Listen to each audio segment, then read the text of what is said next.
안녕하세요. 헬스플러스 라이프 이윤지입니다. 코막힘을 유발하는 원인 중 하나인 비중격 만곡증. 하지만 비염과 축농증에 비해 잘 알려져 있지 않은데요. 비중격 만곡증의 증상과 개선법에 대해 알아보겠습니다.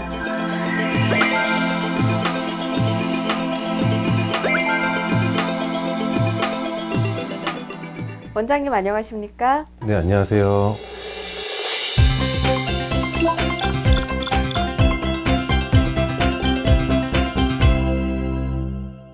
네, 보통 코 질환은 외부적인 요인으로 많이 발생하는데 비중격 만곡증은 좀 다르다고 들었습니다. 비중격 만곡증은 코의 중앙에 수직으로 위치하여 콧구멍을 둘러 나누는 벽인 비중격이 휘어져 코와 관련된 증상을 일으키거나 코막힘, 부비동염 등의 기능적인 장애를 유발하는 경우를 말합니다. 그럼 비중격 만곡증은 원래 타고난 건가요? 비중격은 외상에 의해서 휘는 경우와 그렇지 않은 경우 크게 두 가지 이유로 휘어집니다. 코가 성장할 때 비중격을 이루는 뼈가 외비의 성장보다 빠르게 되는 경우 비중격이 곧게 뻗지 못하고 비강 내에서 휘어지게 되기 때문입니다. 네, 증상을 알면 그래도 도움이 될 것 같아요. 비중격 만곡증의 대표적인 증상은 코막힘입니다. 심할 경우 머리가 무겁고 코골이, 수면장애, 기억력 감퇴 등과 같은 증상이 생기게 됩니다. 또한 이러한 증상과 함께 오랫동안 입으로 숨을 쉬게 되면 감기에 자주 걸리고 입냄새도 심해지며 부종교합 등의 합병증이 발생할 수 있기 때문에 증상에 맞는 적절한 치료가 필요합니다. 그럼 어떻게 진단할 수 있나요? 내시경과 CT 검사가 있습니다. 내시경으로 비중격이 휘어진 상태를 확인할 수는 있지만 정확한 검사가 필요하다면 CT 검사를 받는 것이 좋습니다. 네, 그 외에는 또 어떤 검사 방법들이 있나요? 대표적인 비강 기능 검사로 비강 통기도 검사와 음향 비강 통기도 검사가 있습니다. 그 외에도 X선 단순 촬영을 통하여 뼈 부분을 포함한 전반적인 비중격 모양을 확인할 수 있겠습니다. 네, 치료 방법도 궁금합니다. 비점막 수축제를 입으로 복용하거나 생리식염수를 이용한 코세척 등을 시도해 볼 수 있고요. 대부분 휘어진 비중격을 바로잡아주는 비중격 교정술을 권합니다. 휘어진 뼈 부분이나 연골부를 절제하거나 적절한 교정술을 통하여 만곡 부위를 바로잡는데요.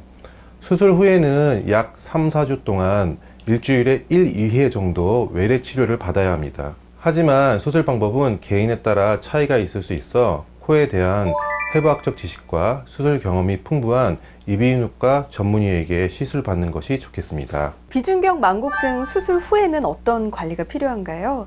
수술 후 솜을 약 2일간 코 안에 넣고 있어야 딱지도 덜 생기고 점막 상태가 호전되는데요.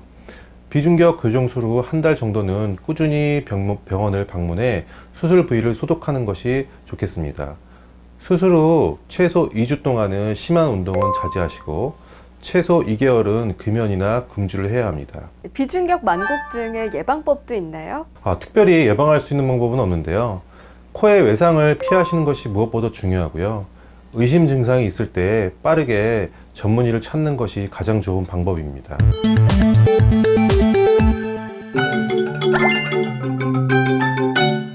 네, 연관이 있습니다. 코와 귀 사이의 압력 조절이 원활하게 되지 않아 귀가 먹먹해지는 증상이나 기억력 감퇴, 주의산만, 수면장애 등이 2차적으로 생길 수가 있습니다.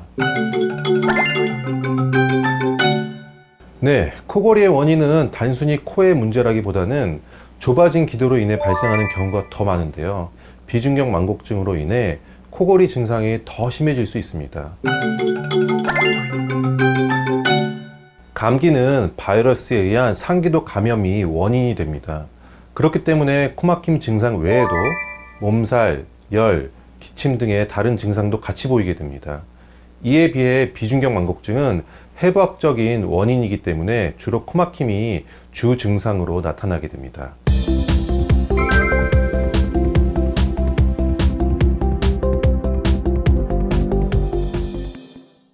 코는 우리의 호흡을 담당하는 중요한 기관이니만큼 특히 신경 써서 관리하시고요.